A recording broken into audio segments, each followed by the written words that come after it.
పిన్ని. అత్తయ్య గారు. అమ్మా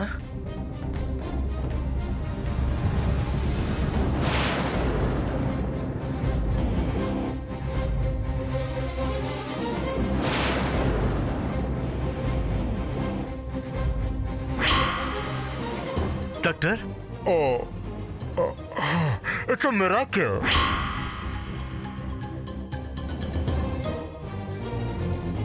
ఆపరేషన్ చేస్తే గానీ బతకదు అనుకున్నాను. చిన్న ట్రీట్మెంట్తో బతికేశారు.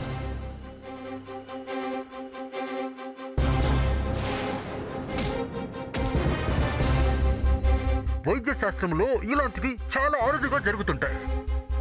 అదే ఇప్పుడు రిపీట్ అయింది. మీ అమ్మగారు కోలుకున్నారు.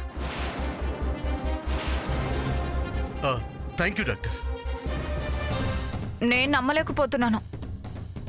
ఏ కోలుకోకూడదు అనుకున్నారా? చచ్చా, నేనెందుకు అలా అనుకుంటాను డాక్టర్? ఆవిడ కోలుకున్నందుకు మొదట సంతోషించేది నేనే. మరి ఇంకే ఇంటికి తీసుకెళ్ళండి. అలాగే డాక్టర్. పదమ్మా. వెళ్ళండమ్మా, హ్యాపీగా వెళ్ళండి. పదమ్మా. ఒరే ఒక నిమిషం ఆగరా. డాక్టర్ గారు, మా వాడికి అదేదో వ్యాధి వచ్చిందండి. నాకు తగ్గించినట్టే వీడికి తగ్గించేయండి. ఓ, నీకు తెలియదు కదూ, మీ అబ్బాయి గారికి రోగమే లేదు.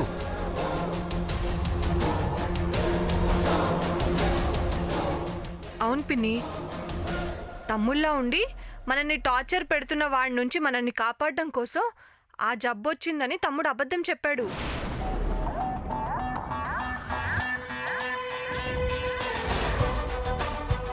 అవునరా? ఆయనే చెప్పారు.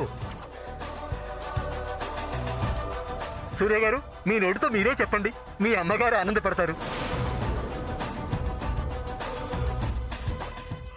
అవునమ్మా, మీరు గొడవలు పడి విడిపోకూడదని అలా చెప్పాను.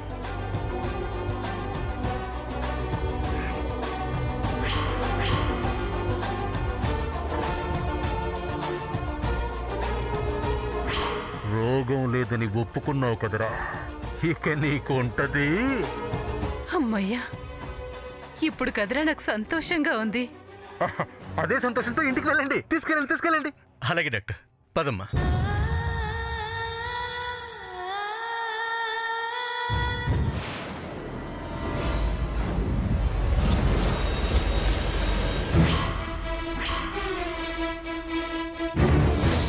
Chumma. Over.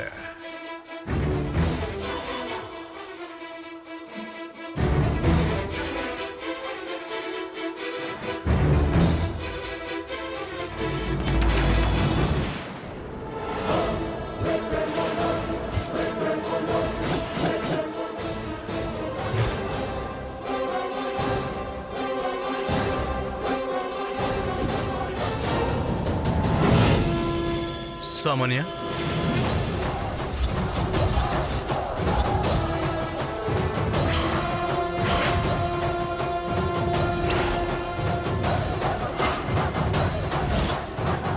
సూర్య, నువ్వు ముందు వెళ్ళావు కదా, వెనకాల నువ్వేంటి?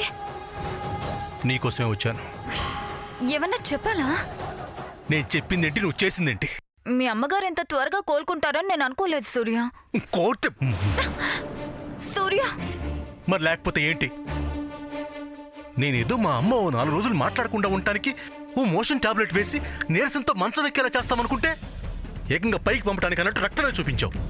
సారీ సూర్య, నువ్వు అలా అనుకున్నావా? నీకు అలా అలవాటు అవడం వల్ల ప్రొసీడ్ అయిపోయావా? సారీ సూర్య. It's okay. ఈ రోజు నువ్వు చెప్పింది చేస్తాను. ఇంకెందుకు? నాకు పిచ్చి లేదని నేనే చెప్పేశానుగా. చూస్తుంటే నన్ను ప్రొటెక్ట్ చేసుకోవడానికి దాచిన నిజాన్ని నీ కోసం చెప్పాల్సి వచ్చింది. అర్థం కాలేదు సూర్య. వద్దు, ఇప్పుడు నాకు పిచ్చి లేదు కదా, ఇక నిన్ను పెళ్లి చేసుకోను అని ఎలా చెప్తాను? అవును కదా సూర్య, నీకు అసలు పిచ్చి లేదు కదా, మరప్పుడు నీకు పిచ్చి కూడా మర్చిపో సామాన్య. వెళ్ళు, ధైర్యంగా ముందుకెళ్ళు. మనం వెంటనే 7 అడుగులు వేసేయాలి.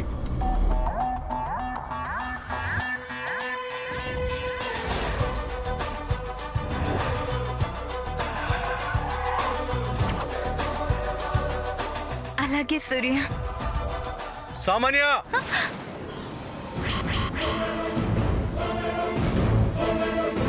అక్కడేం చేస్తున్నావు? రా.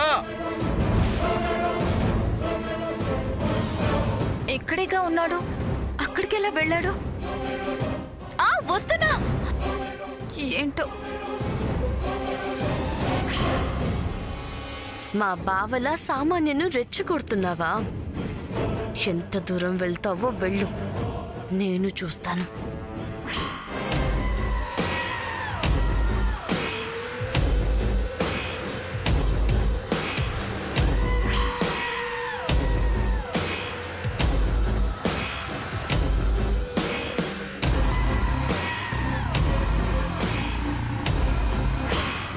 తెంగరబుచ్చి.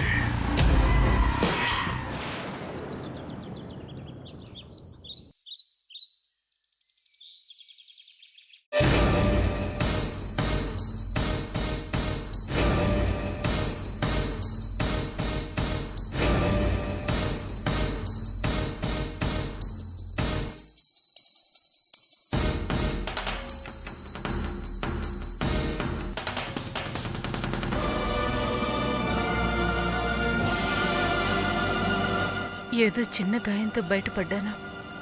పెద్దదైతే పోయేదాన్నేగా.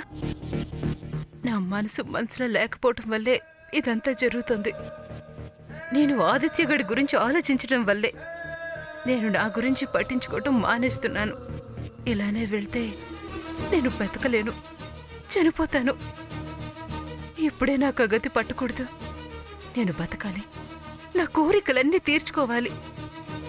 మరి వాడి విషయం ఏం చేయాలి? అందరికీ చెప్పేయడమే మంచిది. నా వాళ్ళు నన్ను అర్థం చేసుకుంటారు, ఆడిపోసుకోరు, నన్ను వదులుకోరు.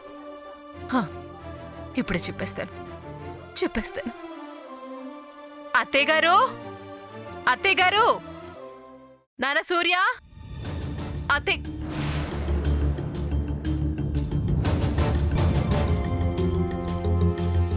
ఏమైంది జయంతి?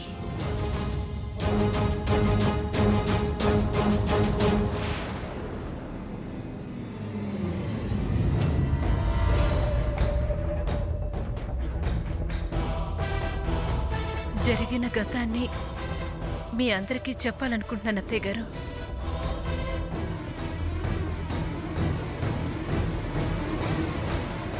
గతమా? ఎవరిది? ఏమిటది? నేను చేసిందే. మీకు తెలియకుండా నేను చేసిన పెద్ద తప్పు.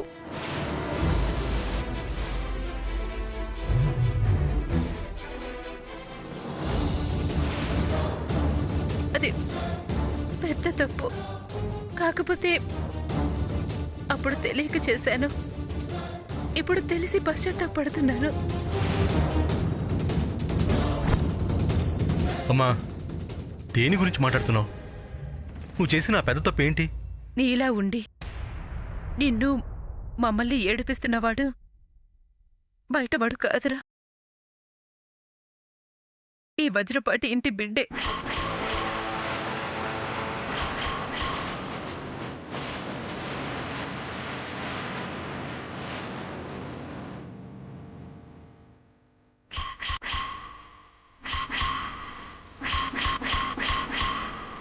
జయంతి, అవునత్తయ్య గారు, వాడు వాడు ఈ ఇంటి రక్తమే.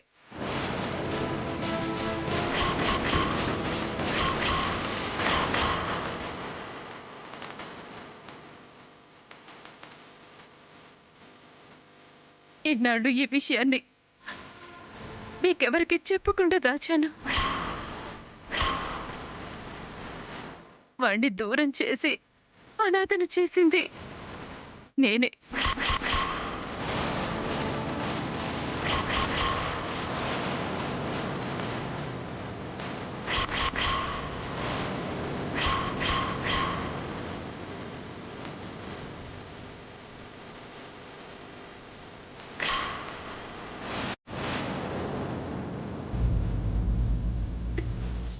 నా వల్లే వాడు నా అనే వాళ్ళకి దూరం అయ్యాడు.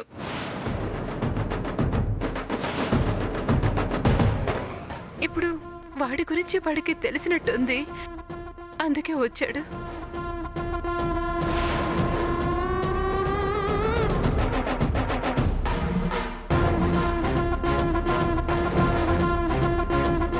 మరి వచ్చే వరకు మౌనంగా ఉండి ఇప్పుడు నిజాన్ని బయట పెడుతున్నావంటే వాడికి జీవితంలో రాడనుకున్నావా జయంతి?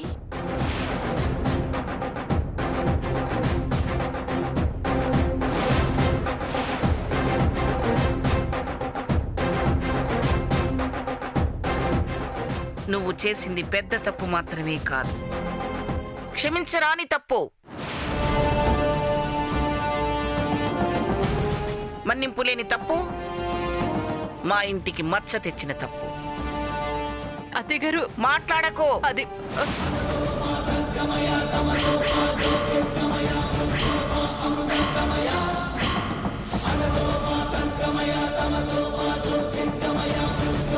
నీ మాట విన్నా, నీ మొహం చూసినా మహాపాపం చుట్టుకుంటుంది. నేనప్పటికీ అనుకుంటూనే ఉన్నాను, ఈ ఇంటితో వాడికి ఏ సంబంధం లేకుండా మన రక్త సంబంధాన్ని ఎందుకు తెంచాలి అనుకుంటున్నాడు అని. బంధం ఉండబట్టే అని ఇప్పుడు తెలిసింది.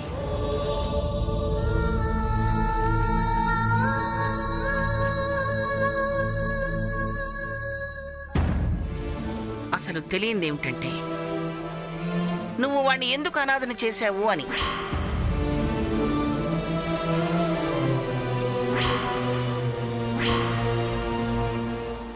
కారణం ఏమిటి?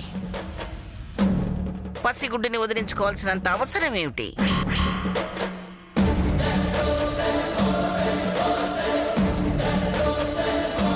చెప్పు.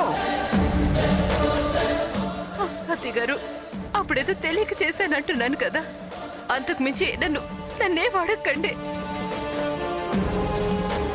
తెలియక చేశాను అంటే దాని అర్థం ఏమిటి?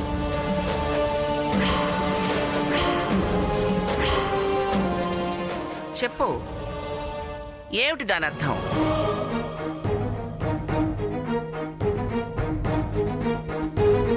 తప్పు చేశావనా?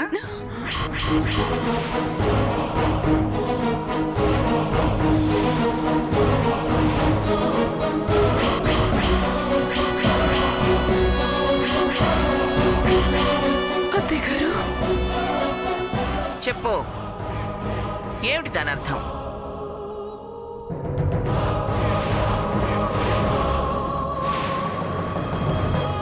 నీ మౌనమే చెప్తుంది నువ్వు తప్పు చేశావని. కాదు, నేను తప్పు చేయలేదు.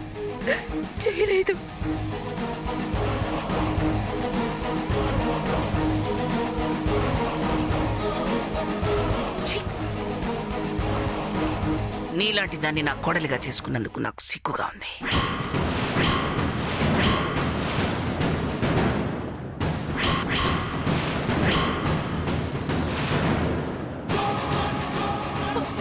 అత్తయ్య గారు అలా మాట్లాడకండి. ఇంకెలా మాట్లాడమంటావమ్మా? నాయనమ్మ మాట్లాడిందంటూ తప్పే ఉంది. సూర్య, నువ్వు కూడా నన్ను అనుమానిస్తున్నావా? అవమానపడేలా చేసి అనుమానిస్తావా అని అడుగుతావేంటమ్మా?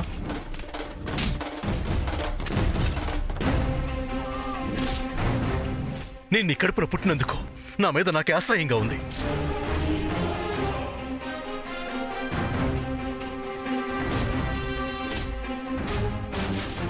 నీ వల్లే వాడు నా మీద కక్ష సాధిస్తున్నాడు. ఏ పాపం తెలియని నా మీద పగ సాధిస్తున్నాడు.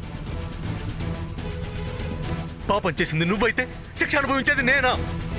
చెప్పు, నేనా?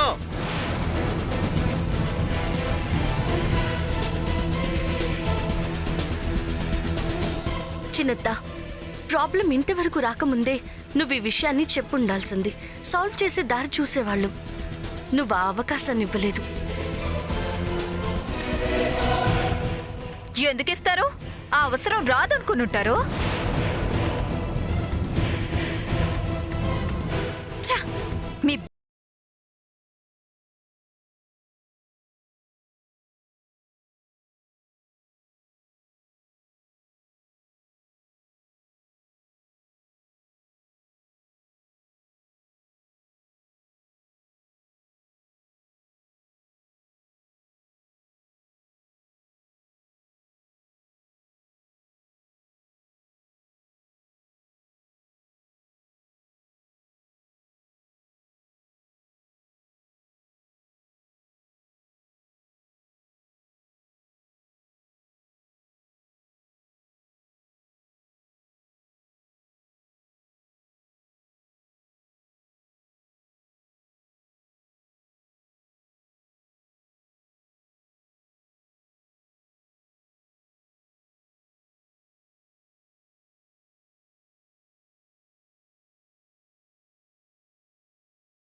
భయపడకు, అలా అరవకో.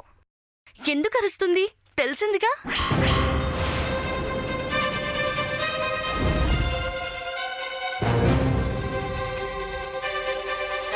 అంటే ఎంతమంది కంగారు పడతారని తెలిసింది కదా అంటున్నానమ్మమ్మ. ఏమిటో గడికో విధంగా తడోకో విధంగా గాబరా పుట్టిస్తున్నారు. వాడెవడో తెలిస్తే గాని నాకు మనశ్శాంతి ఉండదు.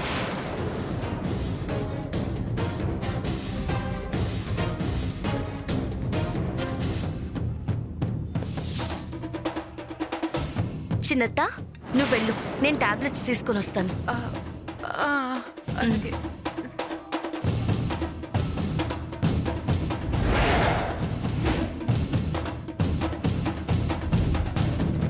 శామ్, అమ్మను కొంచెం జాగ్రత్తగా చూసుకో. యూ డోంట్ వెరీ బావా, నేను చూసుకుంటానుగా. వెళ్ళు.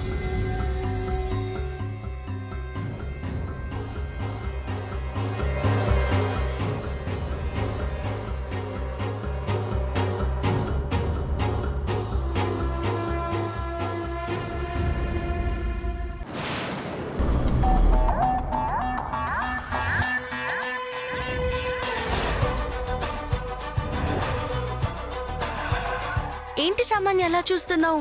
మీ అత్తగారికి నువ్వు టైంకి మెడిసిన్స్ ఇవ్వాలనుకుంటున్నావా? నాకెందుకు వచ్చిన గొడవ? మర్చిపోయానంటే అదో తలనొప్పి, అదేదో ఇదే పడిని. సామాన్య ఏంటి ఆలోచిస్తున్నావు? నువ్వు ఇవ్వాలనుకుంటున్నావా? నువ్వు కమిట్ అయ్యావు కదా, ఈసారికి నువ్వే కాని.